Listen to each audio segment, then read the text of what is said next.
Welcome to Ghosted by the Machine, where job seekers get the mic, not the bots. 5 questions, 5 minutes, real talk from the front lines of hiring. I'm your host, Mark Lane. Let's get into it. Today, we have a very special guest. I'm talking with someone who truly understands that human side of the process. Bill Wednieski, I hope I got that right, Managing Director at the Headhunters, who has built a reputation on something rare in today's market, meaningful and lasting matches. Bill doesn't just fill roles, he listens. He uncovers what companies really need, even the things they don't put in the job description, and he helps candidates step into opportunities that change their lives. 5 questions, 5 minutes, no bots, just real talk. Okay, let's get into it. Welcome to the show, Bill. Thank you very much for having me. Really appreciate it. You're known for identifying the needs companies don't always express directly. How do you uncover those unsurfaced needs when you're working with a client? So the first thing is that the hiring manager or the owner of the company or the executive needs to give you their time. And so we don't take on searches. If the hiring manager won't do an intake call with us where they explain the job and what's really going on, then almost always we will walk away from the search. I shouldn't say never. I mean, sometimes it's a search that we just absolutely know what it is that we're looking for. The first question, first, second, third, I always work it in there of like, Mark, tell me what's really going on. And so whether we're going up, we're going down. Recently, I had a search that we're working on where the candidate died. That's actually the second one that we've had. And so those are toughies when it's a really well-liked, unexpected search. But if I don't know that and I can't prepare a candidate for the role and what they're going to be talking about, then I haven't. So what separates a candidate who looks good on paper from one you know will be a long-term match for a company out there?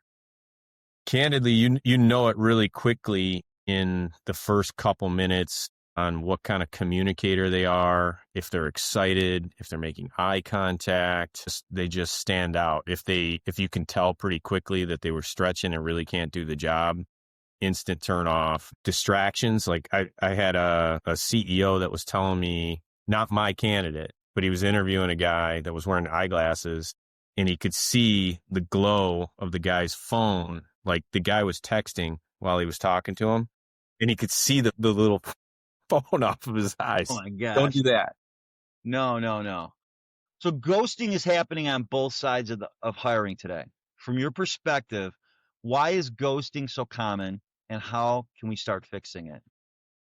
One, I mean, it's not a great excuse, but people are really busy. And so there's a lot of times where candidates apply to jobs that they have no business applying to. They're not qualified. Recently heard about a candidate that applied to 600 roles. So the idea of saying there was 600 roles that I'm directly qualified for, not a chance. So sometimes the candidate is simply wasting the hiring manager's time. And then, you know, for us personally at the Headhunters, we try to get back to every single candidate. And if you don't have the experience, it's a short message, but it's like, thank you for applying. I'll often say we were looking for somebody with deeper skills in manufacturing or Oracle or large computer systems, heavy volume transactions, whatever it is, and not so much advertising and marketing experience or whatever it is that didn't translate. Or I'll just tell you, when candidates are applying, sorry to give such a long answer, but when they apply through like a LinkedIn or another job board and it's saying, there's over 100 applicants, that's another reason why they don't get back to everybody. And one of the reasons why I send kind of a canned message is I can't get back to everybody, but I'll try to tell you the volume was so heavy that like outstanding spot on people applied. There were no stretch candidates that were talked to about this opportunity. So recruiting has changed dramatically with tech and automation, AI, ATS. Now, how has it shifted the way you find and evaluate talent for your clients? So I can do a lot more messaging. I have automated things like following up with candidates. If it's been 3 days, like I get it. If you didn't reply to me the first time, I may reach out to you through text or email, a second time just to be like, hey, maybe you missed this thing, but I'm really looking for someone with a skill set like you. So AI helps me do more of that faster and keep my arms around things, keep me organized. But as far as like identifying talent, there's no other way than like the dialogue that you and I are having right now, or that I candidate to discern whether somebody can perform a role or not, or is an attractive candidate. And it goes both ways. The candidate has to want the job and has to be sold the job. And the company has to like the candidate, and you can't do that through a video interview or a bot Right. yet. Yet. And finally, for job seekers who feel discouraged or overlooked, and this is a loaded question, what's one thing they can do to stand out and one thing they should stop doing immediately?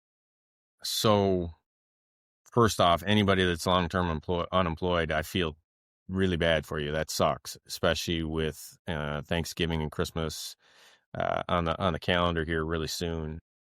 So the one thing you should absolutely stop doing is applying to 600 roles and hoping to get lucky on one of them. It's like, I get it why the candidate does it, because it's something that they can actually do and be like, this is what I did. But the quality of all those at-bats that the candidate gets, like, look at the company. Who do I know? Who do I know that knows somebody at that company? And do I make a good fit? So honest to God, like, the best candidates will get to me through some back channel and they'll be like, hey, you really need to talk to this Mark guy or Susie.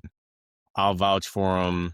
I worked with them at this place, or we played high school football together, whatever it is. I wind up talking to people through back channels, not always. And sometimes I'm always really candid with the person that reaches out to me. And I'll say, just so you know, this is what the situation is at that company. And this is the problem that we're trying to solve for. And if so-and-so doesn't have that quality, it's an automatic reject. So no hard feelings. I'm telling you right now. And I'll say, well, I don't know. I'll ask Mark. And, if Mark has it, he'll reach out to you. I believe human contact is important, and your friends and family members helping you to find a job is amazing. And I think that's a lot of people are starting to lean on that now. Is that what you see? Yeah. Okay. You got to network and you got to get people in your corner, like, that are cheerleading for you, that are thinking for you. And if the people that you think are trying to help you aren't really helping you, don't keep investing time and ask them to do something they didn't do the first time. Right.